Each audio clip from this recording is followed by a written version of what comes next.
कोकणात गावी गेल्यानंतर पहिल्याच दिवशी नाश्त्यामध्ये गरमागरम चहासोबत घावणे आणि चटणी किंवा आंबोळी आणि चटणीचा बेत हमखास ठरलेला असतो.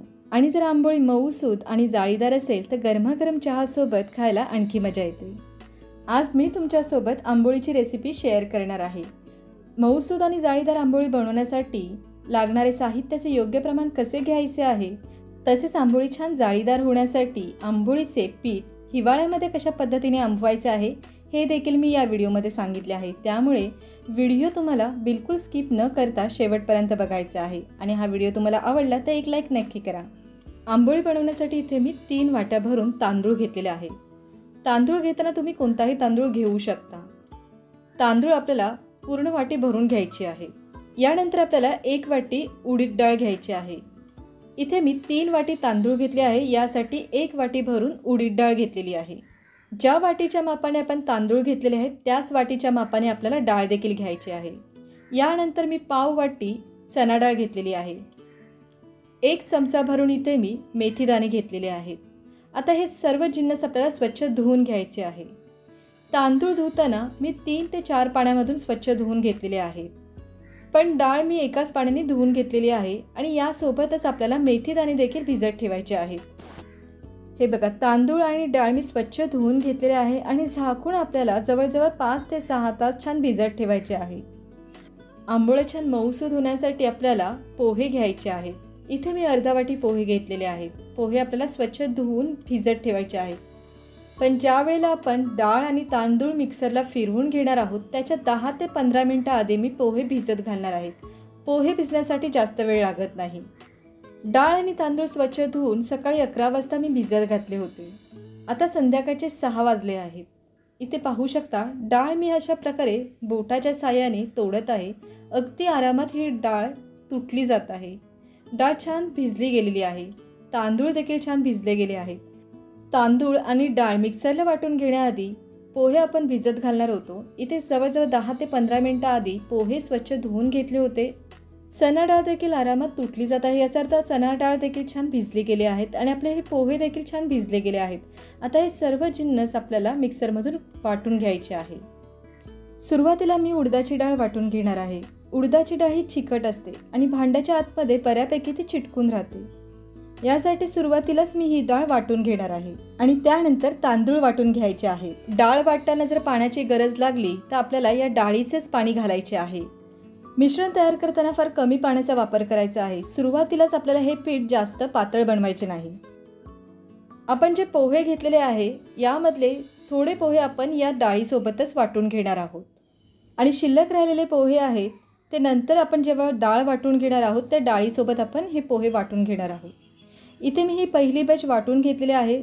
डाळ वाटताना आपण कमी पाण्याचा वापर केला आहे. छान मऊसूद अशी ही डाळ वाटून घेतली आहे. आता ही जी वाटून घेतलेली डाळ आहे आपण एका भांड्यामध्ये काढून घेणार आहोत आणि अशाच प्रकारे शिल्लक राहिलेली जी उडदाची डाळ आहे यामध्ये पोहे घालून आपण ती देखील अशाच पद्धतीने वाटून घेणार आहोत. इथे माझी सर्व डाळ वाटून झालेली आहे. आता यानंतर आपल्याला तांदूळ वाटून घ्यायचे आहे. आता जी चण्याची डाळ आहे ती तांदळासोबतच मी वाटून घेत आहे. तांदूळ देखील मी 2 बॅचमध्ये वाटून घेत आहे, म्हणजे आपले तांदूळ देखील व्यवस्थित वाटले जाणार आहेत.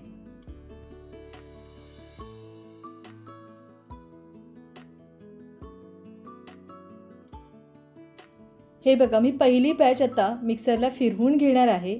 पाणी फार कमी वापरायचं आहे आणि तांदूळ वाटताना आपल्याला थोडे रवाळ वाटून घ्यायचे आहेत. अशाच पद्धतीने मी दुसरी बॅच देखील मिक्सरला छान फिरवून घेणार आहे.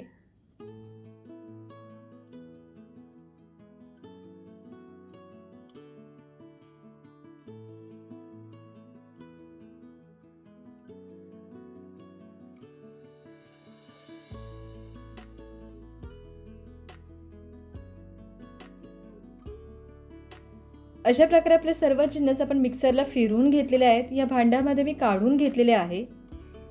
आता इथे हे तयार झालेले आंबोळीचे जे पीठ आहे आपल्याला आंबवण्यासाठी ठेवायचे आहे. हिवाळ्यामध्ये पीठ आंबण्यासाठी थोडा वेळ लागतो किंवा हिवाळ्यामध्ये व्यवस्थित पीठ आंबले जात नाही. मग यासाठी काय करायचे आहे तर आपल्याला इथे चमच्याचा वापर न करता हाताच्या साहाय्याने हे पीठ छान मिक्स करून घ्यायचे आहे आणि जवळजवळ 3 ते 4 मिनिटं हे पीठ आपल्याला छान फेटून घ्यायचं आहे. अशा पद्धतीने जर आपण पीठ छान हातानेच 3 ते 4 मिनटं व्यवस्थित फेटून घेतले तर पिठामध्ये छान हवा तयार होते, पीठ हलके होते, छान फुलले जाते आणि आपल्या हाताच्या उष्णतेमुळे पीठ आंबवण्यासाठी देखील छान मदत होते. आता जवळजवळ 4 ते 5 मिनटं झालेली आहेत. मी हे पीठ छान फेटून घेतलेलं आहे. आता पीठ आपल्याला आंबवण्यासाठी ठेवायचं आहे. आता हिवाळा ऋतू चालू आहे. हिवाळ्यामध्ये पीठ छान आंबलं जावं यासाठी इथे मी एक ट्रिक वापरणार आहे. इथे मी कुकर घेतलेला आहे. कुकरच्या भांड्यामध्ये हे पीठ आंबवण्यासाठी ठेवणार आहे. भांड्यामध्ये एकसारखी उष्णता तयार होते, यामुळे हे पीठ छान आंबले जाते.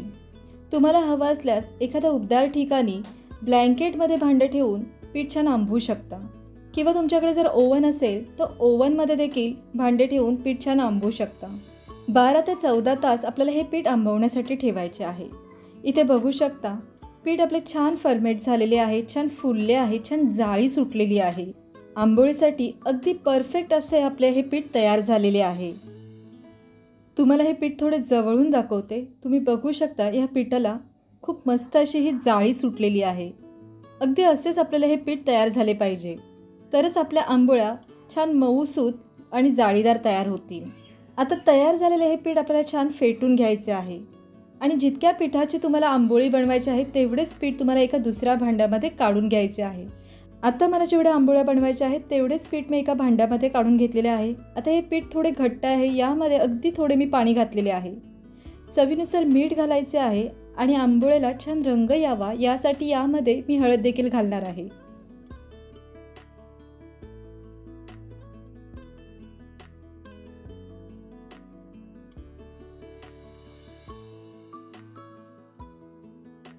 मीठ घालून झाल्यानंतर हे पीठ छान फेटून घेतले आहे आणि आता रंगासाठी यामध्ये हळद घातलेली आहे. हळद अगदी पाव चमचा घालायची आहे आणि आपल्याला पुन्हा एकदा पीठ छान फेटून घ्यायचे आहे. पीठ जितकं तुम्ही छान फेटून घ्याल तितकंच हे पीठ छान हलकं होतं, फुललं जातं. आपलं आंबोळीचं पीठ तयार झालेलं आहे. आता एका बाजूला मी गॅसवर हा जो डोस्याचा तवा आहे तो गरम करण्यासाठी ठेवला होता. तवा छान गरम झालेला आहे. तवा गरम झाल्यानंतर यावर छान तेल लावून घ्यायचं आहे सुरुवातीला आणि त्यानंतर आपल्याला आंबोळीचं पीठ सोडायचं आहे. आंबोळीचं पीठ जास्त घट्ट किंवा जास्तही सैलसर ठेवायचं नाही. आंबोळीचं पीठ तव्यावर घालताना गॅसची फ्लेम हाय ठेवूनच आंबोळीचं पीठ सोडलं होतं. आंबोळी घालून झाल्यानंतर आपल्याला गॅसची फ्लेम एकदम कमी करायची आहे आणि छान खरपूस अशी ही आंबोळी आपल्याला शेकून घ्यायची आहे. 30 सेकंदानंतर आपल्याला दुसरी बाजू पलटून घ्यायची आहे. इथे मस्त अशी मऊ लुसलुशीत आणि जाळीदार आपली आंबोळी तयार झालेली आहे. एक आंबोळी काढल्यानंतर आपल्याला दुसरी आंबोळी घालण्याआधी पुन्हा एकदा तव्याला तेल लावून घ्यायचं आहे. तवा छान गरम राहिला पाहिजे. तवा व्यवस्थित गरम असेल तरच छान जाळी याला सुटते. आता बघा अशा प्रकारे आपण हे पीठ सोडलं आहे. तुम्हाला जितक्या मोठ्या जितक्या लहान तुम्हाला आंबोळ्या हव्यात त्यानुसार तुम्ही यावर पीठ सोडायचे आहे आणि मधल्या बाजूने आपल्याला हे अशा प्रकारे पसरून घ्यायचं आहे.